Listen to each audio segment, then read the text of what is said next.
దావీదు కీర్తన 19వ అధ్యాయంలో నుంచి దేవుని వాక్యాన్ని మనం చదువుకుందాం. 19వ అధ్యాయంలో నుంచి దావీదు కీర్తనను మనము చదువుకుందాం. 2 భాగాలు మనకు కనిపిస్తూ ఉన్నాయి. మొదటి భాగము, ఆయన సృష్టిలో తను కనపరుచుకుని ఉన్నాడు. మొదటి వచనం, ఆకాశములు దేవుని మహిమను వివరించుచున్నవి, అంతరిక్షము ఆయన చేత పనిని ప్రచురపరచుచున్నది. పగటికి పగలు బోధ చేయుచున్నది, రాత్రికి రాత్రి జ్ఞానము తెలుపుచున్నది. వాటికి భాష లేదు, మాటలు రావు, వాటి స్వరము వినబడదు. వాటి కొలనులు భూమి అందంతటా వ్యాపించుచున్నది. లోక దిగంతముల వరకు వాటి ప్రకటనలు బయలువెలుచున్నది. వాటిలో ఆయన సూర్యునికి గుడారము వేసెను. అతడు తన అంతఃపురములో నుండి బయలుదేరు పెండ్లి కుమారుని వలె ఉన్నాడు. సూర్యుడు పరిగెత్తి నొల్లసించినట్లు తన పదమునందు పరిగెత్తి నొల్లసించుచున్నాడు. అతడు ఆకాశమును ఈ దిక్కు నుండి బయలుదేరి ఆ దిక్కు వరకు దాని చుట్టూ తిరిగి వచ్చుచున్నాడు. అతని వేడిమికి మరుగైనది ఏదియూ లేదు. ఈ మొదటి 6 వచనాల్లో మనం ఏం చూస్తూ ఉన్నాము అంటే, దేవుని యొక్క సృష్టి దేవుణ్ణి తెలియజేస్తుంది.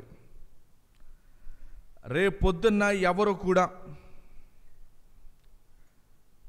దేవుని గురించి మాకు తెలియదు అని చెప్పడానికి వీలు లేదు. దేవుని గురించి మాకు తెలియడానికి వీల్లేదు. ఎందుకు అంటే, సృష్టి ఆఖరికి పగటి రాత్రి కూడా జ్ఞానాన్ని తెలియజేస్తుంది. ఏ జ్ఞానం అంటే దేవుని గురించిన జ్ఞానం, ఆయన ఉన్నాడు అనే జ్ఞానాన్ని తెలియజేస్తుంది. సృష్టిని చూసి కూడా మనుషులు సెటరేట్ అయిపోవాలి. సృష్టిని చూసి కూడా మనుషులు సెటరేట్ అయిపోవాలి. వాక్యము ఆయన ఎవరు, ఆ దేవుడు ఎవరు అని తెలియజేస్తుంది. ఖచ్చితంగా ఆయన ధర్మశాస్త్రము, ప్రవక్తలు తీసుకొచ్చిన సమాచారము, ఇదిగో మీరు దేవుని తట్టు తిరగండి అనే సమాచారము. ప్రవక్తలు ఏ సమాచారాన్ని తీసుకొచ్చారు అంటే, మీరు దేవుని తట్టు తిరగండి అని చెప్పి సమాచారాన్ని తీసుకొచ్చారు ప్రవక్తలు. కీర్తనలు ఆయన స్తుతిస్తూ ఉంది.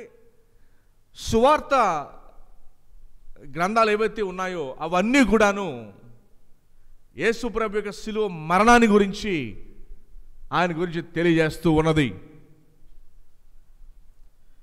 వాక్యము ఖచ్చితంగా దేవుని గురించి తెలియజేస్తూనే ఉంది. వాక్యంతో పాటు సృష్టి దేవుని తెలియజేస్తుంది కనుక రేపొద్దున ఎవరు కూడా దేవుడు అంటే మాకు తెలియదండి, మాకెవరో చెప్పలేదండి, ఇలా ఉండాలని మాకు చెప్పలేదండి అని చెప్పడానికి కుదరదు.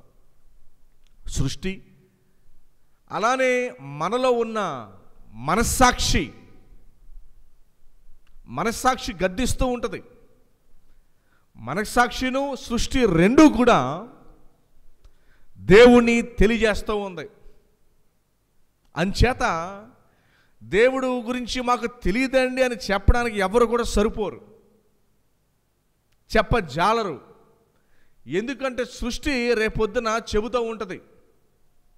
ఏమనంటే, ఇదిగో దేవుని గురించిన సాక్ష్యాన్ని నేను ఇచ్చానని చెప్తుంది. 2వ వచనంలో ఏముందో చూడండి. పగటికి పగలు బోధ చేయుచున్నది. ఎవరి గురించి? దేవుని గురించి బోధ చేయుచున్నది. అలానే రాత్రికి రాత్రి కూడా జ్ఞానము తెలుపుచున్నది. సృష్టికి దేవుడు భాషని ఇచ్చాడు, శబ్దాన్ని ఇచ్చాడు. మనకి కూడా వేరే రాష్ట్రం వారు మాట్లాడుకుంటే శబ్దం వినపడుతుంది, కానీ వారు ఏం మాట్లాడుకుంటున్నారో మనకు అర్థం కాదు. అలానే గాలి శబ్దం చేస్తుంది, నీరు శబ్దం చేస్తుంది. ఎప్పుడైతే మీరు వాగుల పక్కన నుంచుంటే జలపాతాల పక్కన నుంచుంటే చాలా పెద్ద శబ్దాలు మనకు వినపడతా ఉంటాయి. దూరం నుంచే మనకు శబ్దాలు వినపడతా ఉంటాయి. ఈదురుగాలులు వచ్చినప్పుడు చెట్లు నుంచి మనకి శబ్దం వినపడతా ఉంటుంది. ఉరుముల శబ్దం మనకు వినపడతా ఉంటుంది. వర్షం శబ్దం వినపడతా ఉంటుంది. భూకంపం వచ్చినప్పుడు శబ్దం వినపడతా ఉంటుంది. సృష్టి శబ్దం చేస్తూ ఉంది. పరాయి భాష వారు మాట్లాడుతున్నప్పుడు కూడా శబ్దం వినపడతా ఉంటుంది. వారు మాట్లాడేది మనకు అర్థం కానప్పటికీ. అలానే సృష్టి నిశ్శబ్దంగా లేదు. సముద్రాలు శబ్దం చేయవా? అలలు శబ్దం చేయదా? సృష్టి శబ్దం చేస్తూనే ఉన్నది. ప్రతి శబ్దము కూడా దేవుణ్ణి తెలియజేస్తూ ఉంది. అందుకనే పగటికి పగలు బోధ చేయుచున్నది, రాత్రికి రాత్రి జ్ఞానము తెలుపుచున్నది.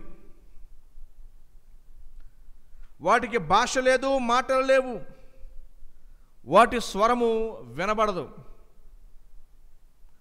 లోక దిగంతముల వరకు వాటి ప్రకటనలు బయలువెలుచున్నవి. మరి దేవుడు సృష్టి ద్వారా స్తుతింపబడుతున్నాడు. ఆయన ఘనతను, ఆయన మహిమను సృష్టి తెలియజేస్తున్నది. 4వ వచనం చివరి లైన్లో ఉందో చూడండి. వాటిలో ఆయన సూర్యునికి గుడారము వేసెను. సూర్యునికి గుడారం వేసే రాత్రిపూట సూర్యుడు కనపడరు మనకి. సో 6వ వచనం చూస్తే మరి యొక్క సృష్టి గురించి విశేషాలు మనకు తెలియజేస్తున్నది.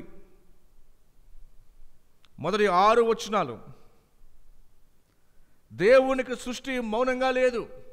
రేపది లెక్క అప్పజెప్పబోతూ ఉన్నది దేవునికి సృష్టి. 7వ వచనం నుంచి దేవునికి వాక్యం ఇంకా స్పష్టంగా దేవుని వాక్యం తెలియజేస్తుంది. ఆయన గురించి సృష్టి దేవుడు ఉన్నాడని తెలియజేస్తుంటే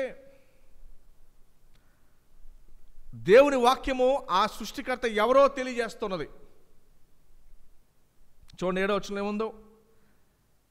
యెహోవా నిర్మించిన ధర్మశాస్త్రము యథార్థమైనది, అది ప్రాణమును తెప్రలజేయును. యెహోవా శాస్త్రము నమ్మదగినది, అది బుద్ధిహీనులకు జ్ఞానము పుట్టించును.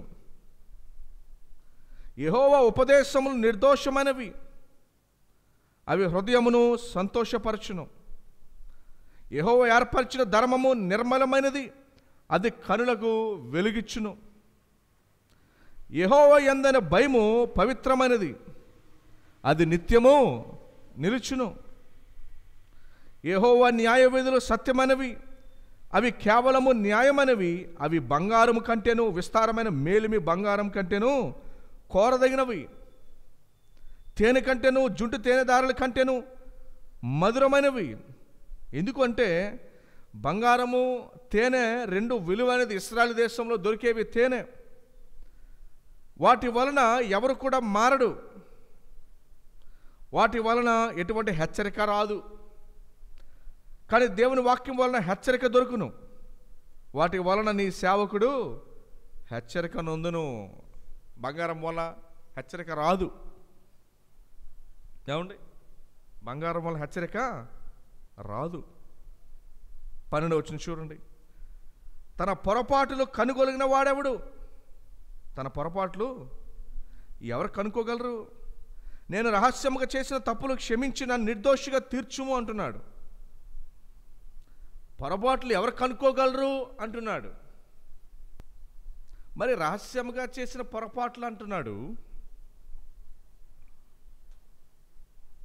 వాస్తవానికి ఎవరు చేసిన పొరపాట్లు వాళ్ళకి తెలుస్తాయి కదా. కానీ ఏమంటున్నాడు? తన పొరపాట్లు కనుగొలిగిన వాడేవాడు. ఎవరు కనుక్కోకూడదు తన పొరపాట్లు అంటున్నాడు ఏంటి? జనరల్ చేసిన పొరపాట్లు తెలియకుండా ఉంటాయా? తెలియకుండా ఉండవు కదా. అంటే దాని అర్థము దేవుని యొక్క వాక్యము చాలా విషయాల గురించి చేయొద్దని చెబుతుంది. కానీ ఏవి చేయకూడదు, ఏవి చెయ్యాలి వాక్యము తెలియకపోవటం వలన చేయకూడనివి చేస్తూ, చేయాల్సినవి చేయకుండా ఉంటూ,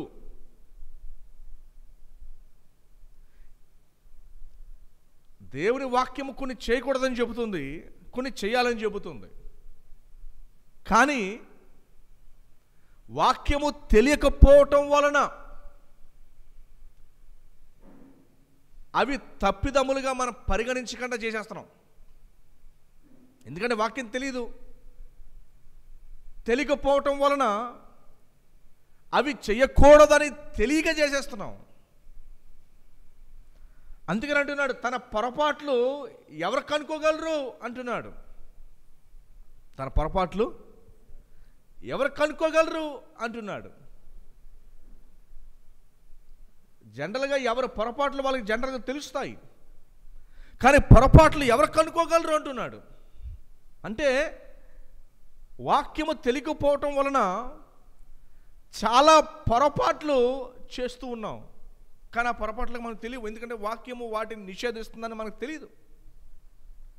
వాక్యము దాన్ని నిషేధిస్తుందని మనకి తెలియదు గనుక అవి మనం చేసేస్తూ ఉన్నాం. అందుకని అంటున్నాడు, పొరపాట్లు కనుక్కోగలిగిన వాడు ఎవడున్నాడు అంటున్నాడు.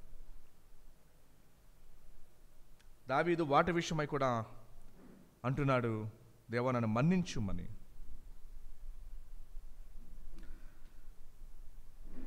దురాభిమాన పాపములలో పడకుండా నీ సేవకుని ఆపుము, వాటిని నన్ను ఏలనీయకుము. దురాభిమాన పాపములు అంటున్నాడు.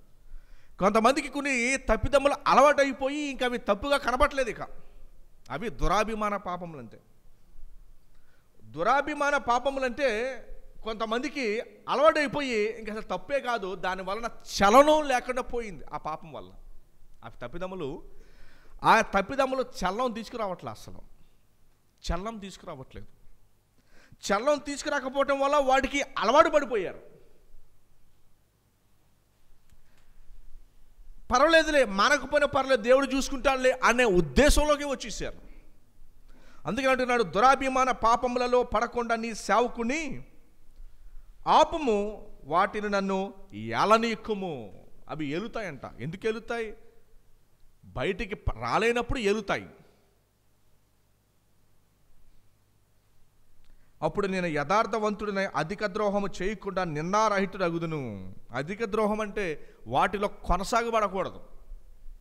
అధిక ద్రోహం అంటే వాటిలో కొనసాగబడకూడదు. నా నోటి మాటలు, నా హృదయము ధ్యానమును నీ దృష్టికి అంగీకారం అగును గాక. అంగీకారం అవ్వాలంట. అంగీకారం చాలా ప్రాముఖ్యం. ఆ మాట దేవునికి అంగీకారంగా ఉండాలి. కయ్యను బలర్పించాడు, కానీ దేవునికి అంగీకారంగా లేదు. అది దేవునికి అంగీకారంగా ఉండటం చాలా ప్రాముఖ్యం, వెరీ ఇంపార్టెంట్. అంగీకారం భక్తి అంగీకారంగా ఉండాలి, ఆరాధన అంగీకారంగా ఉండాలి, ప్రార్థన అంగీకారంగా ఉండాలి, మన హృదయము దేవునికి అంగీకారంగా ఉండాలి. అంగీకారంగా లేకుండా ఉండకూడదు. ఏదో మనం చేసేస్తున్నాం కదా అంటే కుదరదు. దేవునికి అంగీకారంగా ఉండాలి, యాక్సెప్టబుల్గా ఉండాలి, ఆయన దాన్ని స్వీకరించేటట్టుగా ఉండాలి. ఏదో ఇచ్చేస్తున్నాం చేసేస్తున్నాం అంటే కాదు, అంగీకారంగా ఉండాలని దేవుని వాక్యం చెబుతూ దావీదు అంటున్నాడు, నీ దృష్టికి అంగీకారంగా ఉన్నది నేను చేసే ప్రార్థన నైవేద్యము. God should accept it. మీరు ఎవరైనా ఇంటికి ఒక స్వీట్ బాక్సో గిఫ్టో తీసుకెళ్ళినప్పుడు వారు దాన్ని అంగీకరించకపోతే ఎట్లా ఉంటుంది? మరి దేవుడు అంగీకరించాలి మనం చేసే ప్రార్థనలన్నింటినీ కూడాను. ఆయన అంగీకారంగా ఉండాలని, మనం అంగీకారంగా ఉండేటట్టు మనం దేవునికి సమర్పించుకుందాం.